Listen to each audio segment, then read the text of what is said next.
ఒక నిజమైన ఘటన చెప్తాను. కలకత్తా టెంపుల్లో ఒకసారి టెంపుల్ ప్రెసిడెంట్కి ఫోన్ వచ్చింది. ఫోన్కి అటువైపు ఒక మహిళ మాట్లాడుతుంది. ఆ మహిళ అనింది, మా ఇంట్లో ఎవరో పెద్ద మహిళ చనిపోతుంది, మాకు అర్జెంటుగా ఒక హెల్ప్ కావాలి.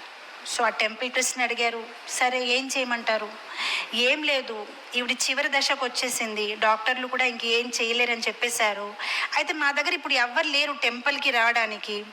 మీకు వీలైతే మీ టెంపుల్లో రాధాకృష్ణ ఫోటో ఉంటుంది కదా, ఒక ఫోటో పంపిస్తే చివరి సమయంలో ఆవిడ దగ్గర ఆ ఫోటో పెడదాం, అంతే మా ఆశ, ఇంకేమీ లేదు.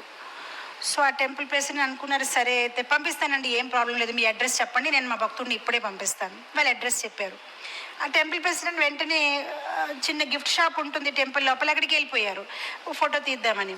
అయితే కలకత్తా ఇస్కాన్ టెంపుల్ విగ్రహాలు రాధా గోవింద్. సో అక్కడ గిఫ్ట్ షాప్లో చూస్తే రాధా గోవింద్ ఫోటో లేదు, అక్కడ 2 విగ్రహాలు ఉన్నాయి, రాధా గోవింద్ మరియు జగన్నాథ్. మామూలుగా ఏ టెంపుల్లో ఏ విగ్రహాలు ఉన్నాయి ఆ ఫోటోలే గిఫ్ట్ షాప్లో అమ్ముతారు పెద్దగానే. మొత్తం అంతా వెతుకుంటే రాధా గోవింద్ ఫోటో ఎక్కడ కనిపించట్లేదు. ఇదేంటి, స్టాక్ ఏం లేదు ప్రభుజీ, మొన్న ఫెస్టివల్ అయింది కదా అన్నీ అమ్మబడాయని. ఏం చేద్దాము, ఇదేంటి ఒక్క రాధాకృష్ణ ఫోటో లేదని వెనక తన ఆఫీస్కి వెళ్ళారు. ఎక్కడ తను కూర్చుంటారు, తన ఆఫీస్ వెనక రాధా శ్యామ్ సుందర్ ఫోటో ఉంది, బృందావన్ ఇస్కాన్ టెంపుల్ విగ్రహాలు. వెంటనే ఆ ఫోటో పీకాడు, ఓ భక్తుడికి ఇచ్చారు, వెళ్ళి ఆ అడ్రస్కి వెళ్ళి ఇచ్చేసిరా, వాళ్ళు అడిగారు అని. ఆ భక్తుడు ఇచ్చేసి వచ్చారు, ఆ మహిళ పరంపదించింది. కొన్ని రోజుల తర్వాత వాళ్ళు గుడికి వచ్చారు. గుడికి వచ్చిన తర్వాత ఆ టెంపుల్ ప్రెసిడెంట్తో మాట్లాడుతున్నారు, థ్యాంక్ యూ నండి, మీరు ఆ ఫోటో పంపించారు, థ్యాంక్ యూ వెరీ మచ్. అయితే ఒక మాట మీతో షేర్ చేయాలి, మీరేమనుకోకపోతే 2 నిమిషాలు నాకు ఇస్తారా? చెప్పండి మాతాజీ. ఏం లేదు ప్రభుజీ, ఏ లేడీ అయితే మా ఇంటికి వచ్చింది, మా రిలేటివ్, ఆయన అంటే ఆవిడకి హెల్త్ బాగాలేదని అక్కడ దేహాన్ని త్యాగం చేసింది, ఆవిడ మీ గురు మహారాజ్, మీ పరం గురు మహారాజ్ శ్రీల ప్రభుపాద్ని కలిసింది. ఎప్పుడు కలిసింది? బృందావన్లో. అండ్ వీళ్ళు చాలా రిచ్ పీపుల్ అనమాట. సో బృందావన్లో శ్రీల ప్రభుపాద్ని కలిసినప్పుడు ఈవిడ అడిగిందనమాట ప్రభుపాద్కి, Swamiji can I help you, నేనేమైనా సాయం చేయగలుగుతాను? See what you have you want give it for the service of the Lord. So Swamiji నేను మీకు ఏమైనా సాయం చేయవచ్చా?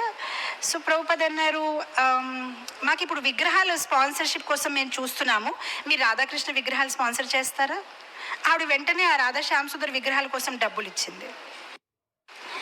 రాధా శ్యామ్ సుందర్ విగ్రహాలు ఇస్కాన్ బృందావన్లో ఉన్న విగ్రహాలు ఆవిడ స్పాన్సర్ చేసింది. అండ్ అదే విగ్రహాలు చూడండి, చివరికి ఆ ఫోటోనే ఆవిడ దగ్గరకు వచ్చింది. ఎంత తిరిగి తిరిగి తిరిగి ఆవిడ కలకత్తాలో రావడం, ఈ రిలేటివ్స్ హౌస్లోని, అండ్ ఇక్కడ కూడా రాధా గోవింద్ ఫోటో దొరకకుండా మళ్ళీ ఆ శ్యామ్ సుందర్ ఫోటోయే. అండ్ ఏ విగ్రహాలు అయితే ఆవిడ స్పాన్సర్ చేసింది ఆ ఒక రాధా శ్యామ్ సుందర్ ఫోటో చూస్తూ చూస్తూ పరంపదించింది. సో ఇది చూడండి, కింవా దయాలు శరణం వ్రజేమ, ఇంత దయాలు ఎవరు ఉంటారు? మనం చేసిన ఇంత కొంత సేవని భగవంతుడు మర్చిపోరు. ఈ బృందావన్ ఎక్కడా, కలకత్తా ఎక్కడా, కానీ రాధా శ్యామ్ సుందర్ మర్చిపోలేదు. ఈవిడ నాకు స్పాన్సర్ చేసింది, నా భక్తులతో నాకు కల్పించింది, ఈవిడికి నేను గోలోక బృందావన్ వెళ్ళాలని ఆయన వచ్చారు. వచ్చి చివరి సమయంలో ఆవిడ చేతి పట్టుకొని తీసుకువెళ్ళారు. సో ఇలా భగవంతుడి తాలూకా దయ, భగవంతుడి తాలూకా కృప, ఇంత దయాలు ఎవరు ఉంటారు? సో అందు గురించి మనం ఈ పూతన వధ ఒక కథ వింటే మనం ఎంత ఆనందిస్తాము. We are in the shelter of